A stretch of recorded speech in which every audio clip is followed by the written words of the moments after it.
Welcome to the Æther podcast. I am Laura Thurston Goodrow, and I'm joined today by Dr. Peter Layton, author of Systemizing Supply Chain Warfare in our summer 2023 issue. Dr. Layton is a visiting fellow at the Griffith Asia Institute, Griffith University, a Royal United Services Institute Associate Fellow, and a Fellow at the Australian Security Leaders Climate Group. He has extensive aviation and defense experience, including flying fast jets and maritime patrol, force development, major equipment projects, and as a defense attaché. For his work at the Pentagon on force structure matters, he was awarded the U.S. Secretary of Defense's Exceptional Public Service Medal. Dr. Layton has taught on the topic of grand strategy at the Eisenhower School for National Security and Resource Strategy, U.S. National Defense University. He has also undertaken a fellowship at the European University Institute in Fiesole, Italy. Dr. Layton is published internationally and is the author of the book Grand Strategy. He's co-authoring a new book, Warfare in the Robotic Age, to be published in early 2024. Welcome to the podcast, Peter.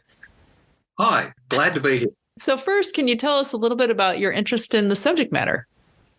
Okay, so in the last sort of 3 or 4 years, there's been some big changes that have reshaped our thinking about future air power. The first is the possible return of big power wars using conventional forces. This is right back to the early days of air power. For most of the Cold War, it was assumed the big war would last 1 to 2 weeks before it went nuclear and everything was all over. Now the thinking is very different. People now see major wars as being enduring or protracted, perhaps lasting several years. So a possible rerun of World War I or of World War II. Secondly, air power may be becoming affordable again with the rise of uncrewed air vehicles, which with AI looks fair to return mass to our thinking. Third, air power is now heterogeneous, joining crewed aircraft and our uncrewed vehicles, cruise missiles, long-range glide weapons, rockets and missiles, and surface-to-air missiles. And lastly, much of this is playing out before our eyes in the Ukraine. It's not fantasy fiction anymore, it's the real world. It might be back to the future in terms of major war, but crucially, when we start talking about supply chain stuff, the target set has changed a lot as well.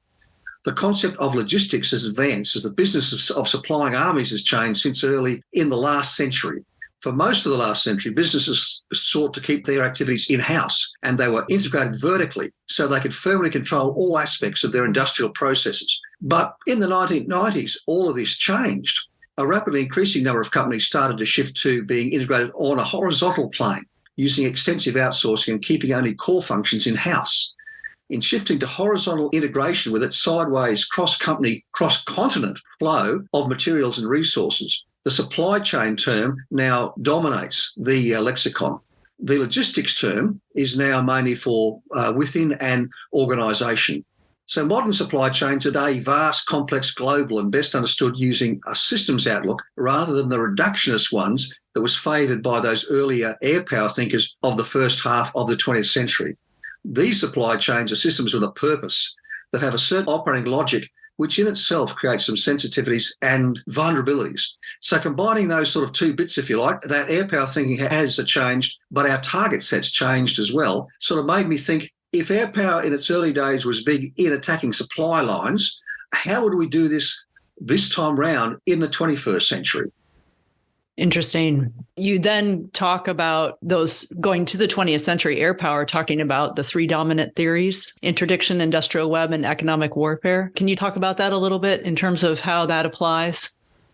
Yeah, so when we sort of start thinking about supply chain warfare, we look back to those sort of early days of the first half of the 20th century, and early air power thinkers gave this a lot of thought.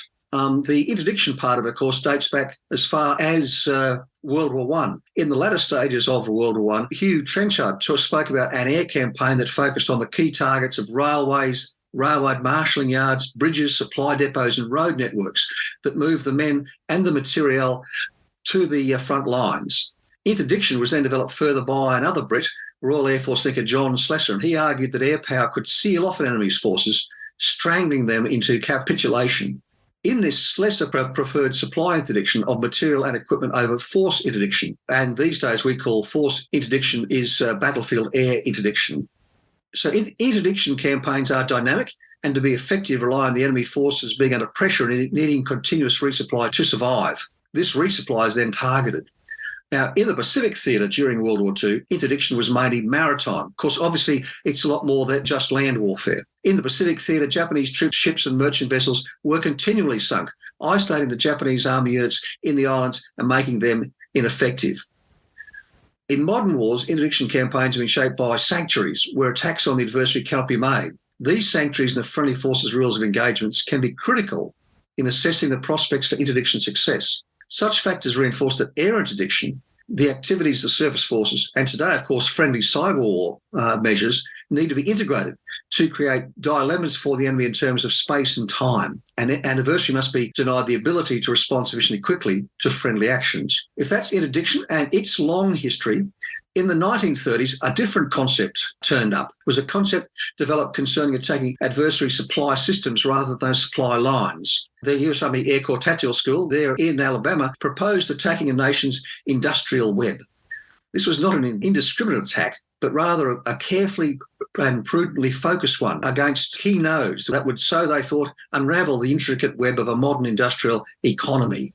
The idea was that the economic structure of a modern, highly industrialised nation was characterised by a great degree of interdependence of its various elements. Certain of these elements are vital to the continued functioning of the modern nation. If one of these elements is destroyed, the whole economic machine ceases to function. And against a highly industrialised nation, such actions may produce immediate and decisive results. However, it's important not to view the adversary as they did, perhaps as a static set of targets. These industries are constantly changing in response to demand and supply factors. A political economist, a man called Olsen, looked at the World War II industrial web attacks on Germany.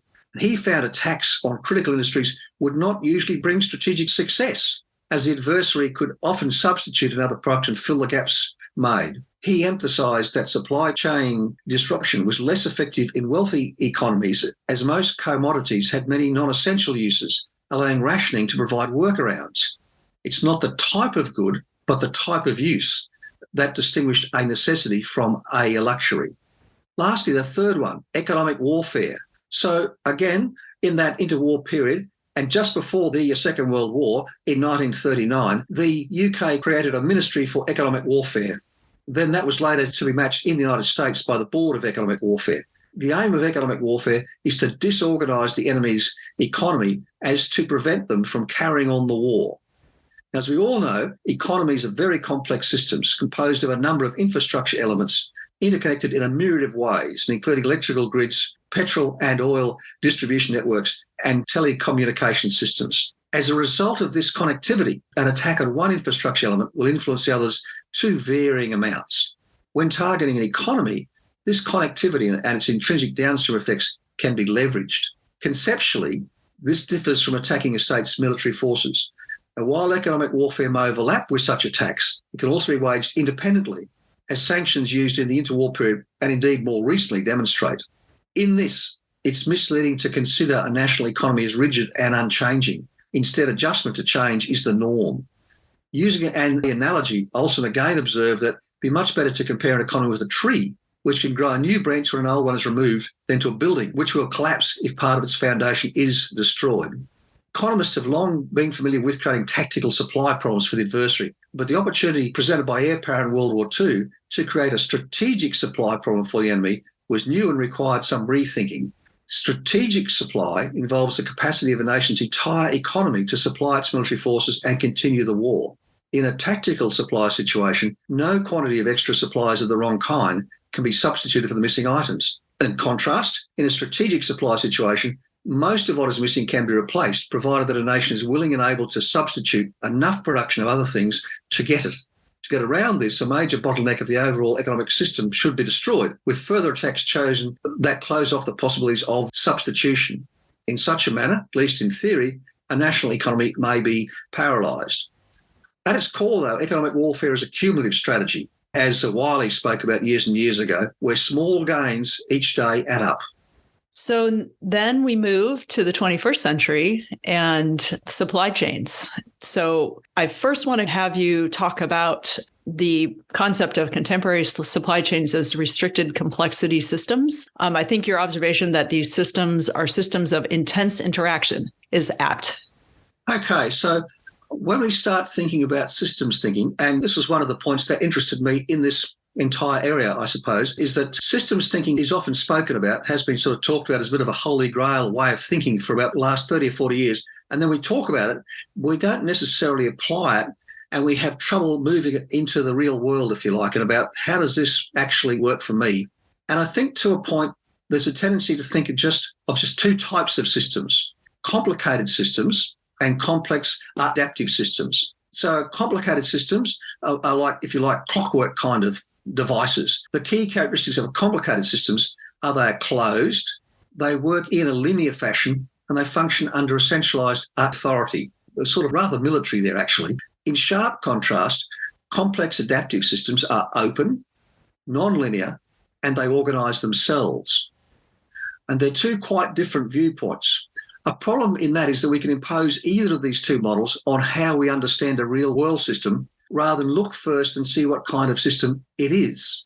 And these days, everyone loves complex adaptive systems, so everyone sort of goes down that way first without sort of thinking about whether that's actually what the system is. Supply chains lie somewhere between the two extremes of a complicated system and a complex adaptive system. The modern supply chain, conceptually speaking, runs from the raw materials to the component manufacturers, to the equipment final assembly location, then across air, sea or land transportation linkages, into the armed forces logistics support organisations, and finally and lastly to the warfighting units.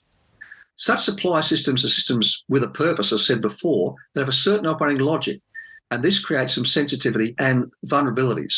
So these modern supply chains are vast, complex, global, and best understood using a systems viewpoint rather than the reductionist one favoured by those early airpower thinkers. They certainly thought about supplies in a very much a clockwork-driven method.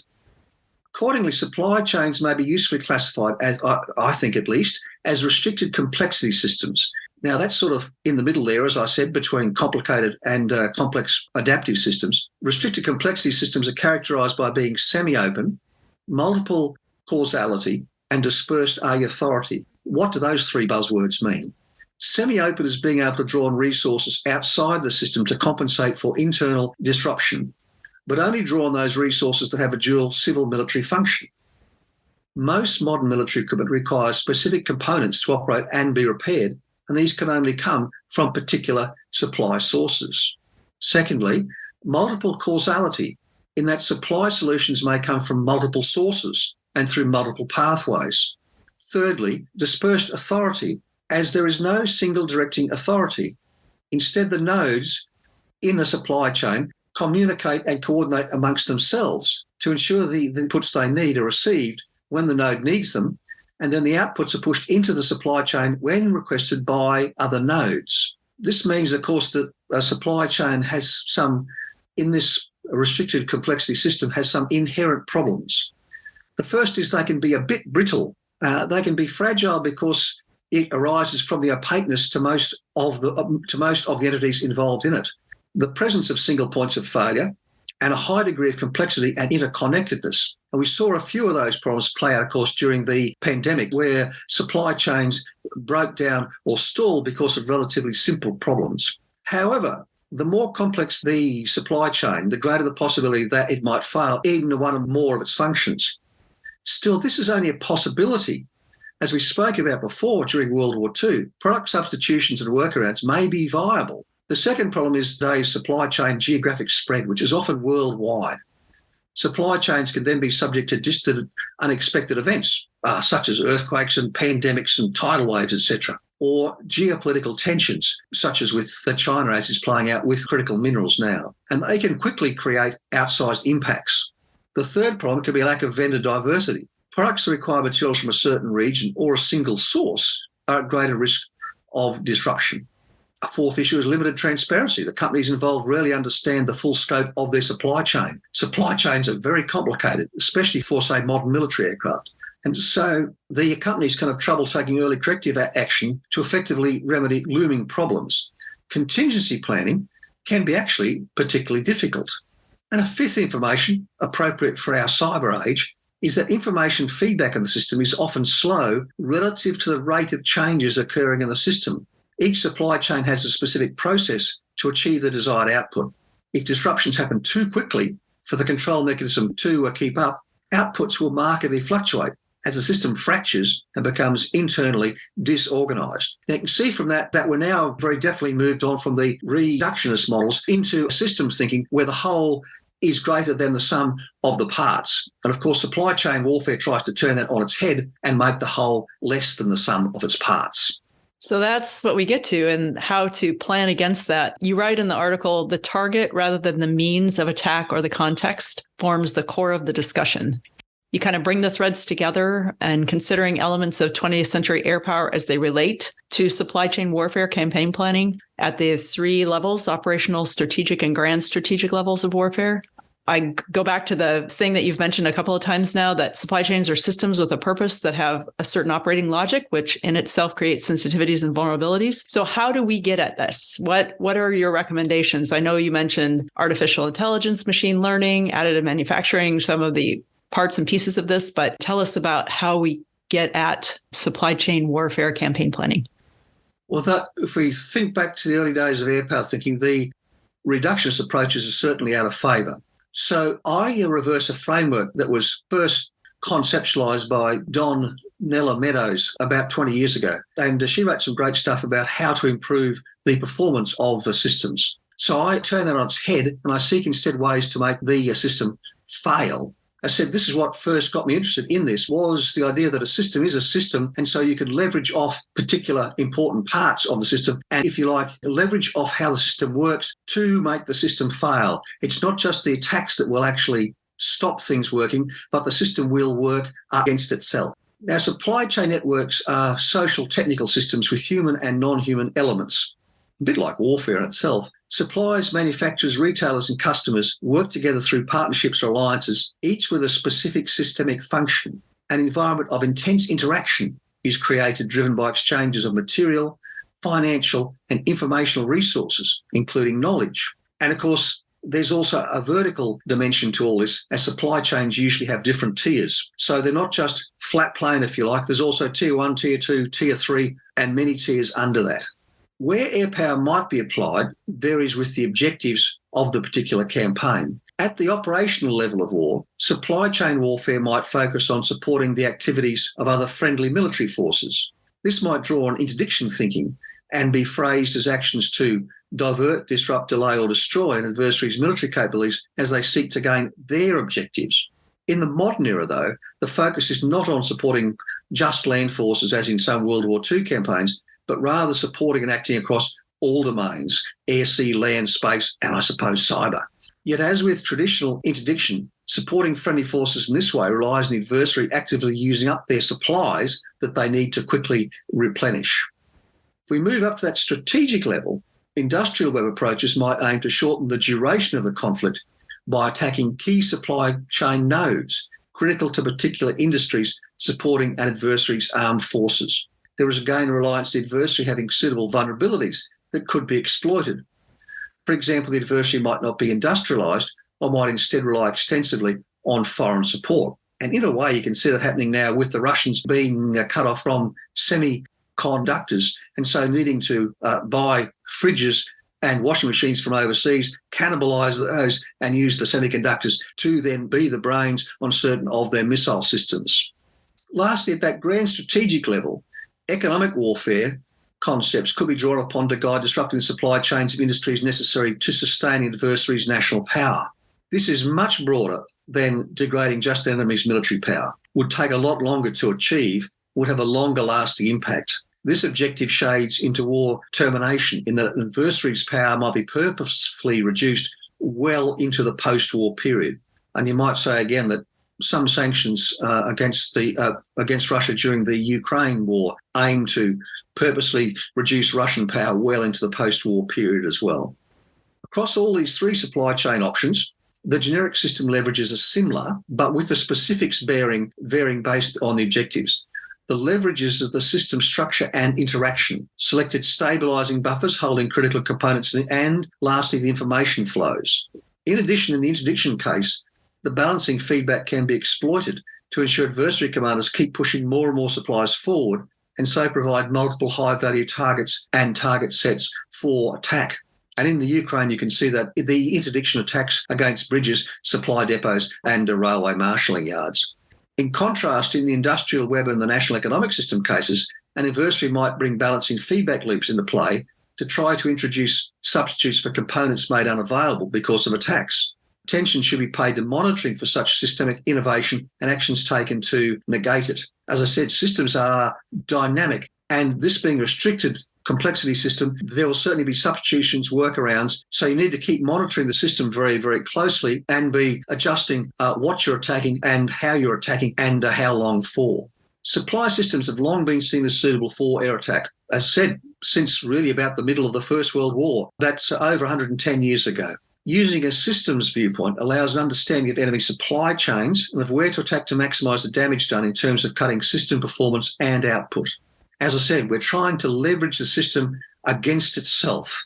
It's not just the sheer impact of the blast and fragmentation from airpower's weapons systems, if you like, or even from the cyber attack, but rather causing the system to fight itself and degrade itself. The supply chain analysis is gaining increasing relevance, and this kind of warfare is gaining increasing relevance given the return, we think, of major protracted wars, the impact of economic warfare, recent successful interdiction of Russia's combat supply lines by the Ukraine, because we can see it happening in the real world, the rise of heterogeneous air power, as I said, with a whole range of stuff, manned systems, ballistic missiles, UAVs, it just goes on, and the potential of affordable mass, particularly using things like AI. Air power thinkers need to reconsider supply chain warfare. You did bring up a good point, though, about the additive manufacturing, and everybody in logistics is certainly excited about 3D printing. From a logistics viewpoint, from a military viewpoint, we may now be able to print parts on the airbase. And so, if you like, the airbase might be a manufacturing centre in itself. Now, of course, it's a wonderful concept, and that's only printing some particular parts. And you have to have all the materials available at the airbase so you can actually do this, which also includes an uninterrupted power supply, of course, as well.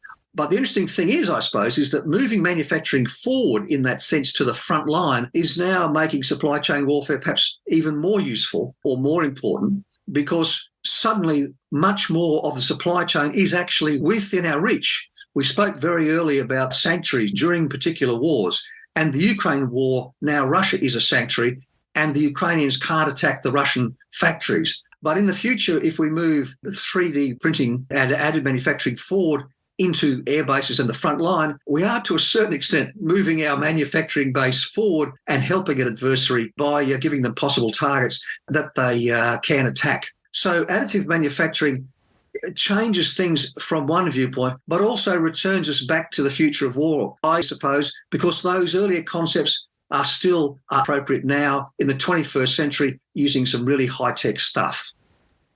Yeah, it seems to be highly complicated on all sides, and progress can create unforeseen vulnerabilities, as you just pointed out. It's really interesting. And I think our military writ large has a lot of work to do approaching this issue, because again, the sheer coordination of trying to do something to this complex system is not easy. And the consequences are near and second, third order, fourth order effects. It's a little bit mind-boggling. It certainly goes sort of on and on. But again, of course, the modern art of wargaming is changing very, very markedly as well. And artificial intelligence and machine learning, the processing power involved in those means that wargaming and our modelling of complicated systems is now much, much better. So we don't have to think about these things perhaps using just only our human brains. We can now model this much better than we ever have previously. And you say model the unintended consequences, those first, second and third order effects. Yeah. So probably wargaming now makes this much more achievable from a conceptualization and thinking point of view. This is true. So to wrap up, you get the final word. Is there anything you'd like to add? Yeah, so to return back to what I very first said, is that certainly air power thinking is changing. What we're going to use it for in the future is changing, and the world's changing around us as the age of robots turns up and connectivity deepens. So we have a complicated global system, but the word system reminds us that we need to start thinking about this from a systems viewpoint and how we leverage the system and make it work for us. if we haven't got very much mass or very much supplies ourselves, we have to, if you like, make the world work for us rather than us try and change the world all by ourselves. So that's where that supply chain warfare, and we're all used to supply chains now over the last sort of 3 or 4 years, that's where supply chain warfare perhaps offers us a way of thinking and a way of looking that might be useful in some future conflict. Well, that's great. And when your new book comes out, be sure to make sure we get a copy and we will review it with our... Excellent. Yeah, thank you very much. We're looking forward to it. So thank you, Dr. Layton, for joining us. We really appreciate you being on the podcast, and good luck on your book. Thanks a lot, Laura.